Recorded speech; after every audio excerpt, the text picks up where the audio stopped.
Hi guys, today I'm going to do a virtual walk around our freshly stock BMW 520D. This is the 2 litre SE edition. It's finished in a gorgeous black sapphire, as you can tell. Really nice colour, looks great. Going down to the alloys, we have the 17-inch multi-spoke alloys finished in silver. You have the nice black BMW centre casings as well, which look really good. If we go onto the sides and the front, you have your nice BMW Angel Eyes on headlights with daytime running lights. You also have the nice eyelid covers, which have got the carbon fibre effect on them too, which look great. We have the blacked out grills, and of course you have the BMW colours on the grille as well, which look really nice. And of course you see you've got the black badging too. Going on to the sides, we have matching coloured wing mirrors to the body colour. You have your indicators on there too, and black housing. You've got a nice chrome trim along the outside of the windows. You also have black front and rear privacy glass and black B pillars too.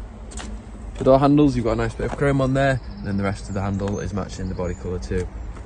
If we go to the rear, you have the nice rear tail lights, which are very clear, especially at night. You have the nice bumper, because it's the SE, you have the nice rear bumper, and you have it's matching the body coloured as well, with the 2 exhaust tips on either side. If we go and open up the boot, press the button, the boot will pop open. Really great boot space, you couldn't ask for much more in this. Really good. You also have your storage compartments on the side as well, and a bit of netting. If we go into the interior of the rear, you can see you've got the lovely full leather interior, really comfy and spacious as well. You can fit 3 people in there nicely. We also have rear fans for your climate control, which can be adjusted in the back, and you have a bit of power outlet down there as well if you want to use that. You also have your rear storage space on the back of the seats as well. When we get into the car, we've got full leather. These are actually fully electric as well, as you can see, but these have a bit more lumbar support than the rear seats, so they hug you a bit more, which are really good and comfy. If we get into the car and turn the car on, it's wireless key entry, so foot on the brake, stop start button, turn the car on. We've got full leather steering wheel with controls on either side, so your cruise control and limiter on that side, and you've got your volume control and your mode select and hands free on this side. So you can change all your virtual driving dash stuff and get your different media on, change through radio stations and whatnot, which is great. As you can see, we have got the fully virtual cockpit, which is really nice and looks really great.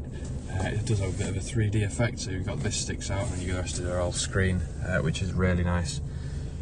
Move to the sides, you have your full leather door cards with your stitching going through to match the rest of the car, with a nice ambient lighting going through the doors as well, which is really good.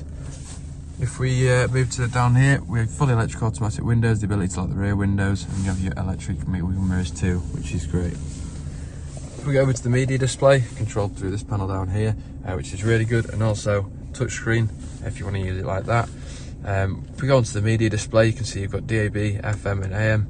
We also have CD, Bluetooth and USB capability, and you actually have screen mirroring as well, which is really good. You can actually change the sound of everything, as you can see. You change the bass, treble and everything on there, which is lovely, and it does have surround sound, and the sound is actually Harman and Kardon throughout the car, so you've got a lot of speakers around the car, which is really good. One of the best sound systems in my opinion in cars, which is great. Over here you have your hands-free settings, obviously, so you can take calls through the car through Bluetooth, and you can answer them on your steering wheel as well, which is great. We'd have the nice updated navigation system, which is very clear and easy to use, which you can see there, and it actually speaks to you, it gives you directions and whatnot, so that's really good. If you put the car in reverse, you see we have the front and rear parking sensors and a nice display showing that too. Moving on down, with your dual zone climate control, you obviously got your temperature settings on either side with a nice display showing that. We'd have heated seats on either side as well, which is a bonus, so on lovely cold mornings you've got them, which is great. And you do have automatic sync and everything, so you can sync the sides together, and you have air circulation and choose where the air comes from as well, which is great. Moving down, you've got a USB port in there, some nice ambient lighting, a bit of storage space, 2 drinks holders, and you've got a 12 volt too. We have your different modes to put the car in, such as sport mode, comfort mode and eco mode if you want to save a bit of fuel, and sport mode if you want to kind of get a bit more sporty and have a bit more response in it as well, which is great. We'd have a fully electric automatic handbrake too, which is located here, easy to put on, don't have to worry about taking off or anything, just keep going forwards and backwards, which is great. If we open up the center console, you've got some more storage space, you've got your nice 12 volt there too, and a nice light in there as well, which is great. So if you have any more questions about this car, please feel free to contact our sales team. potentially this could be your next new car. Cheers.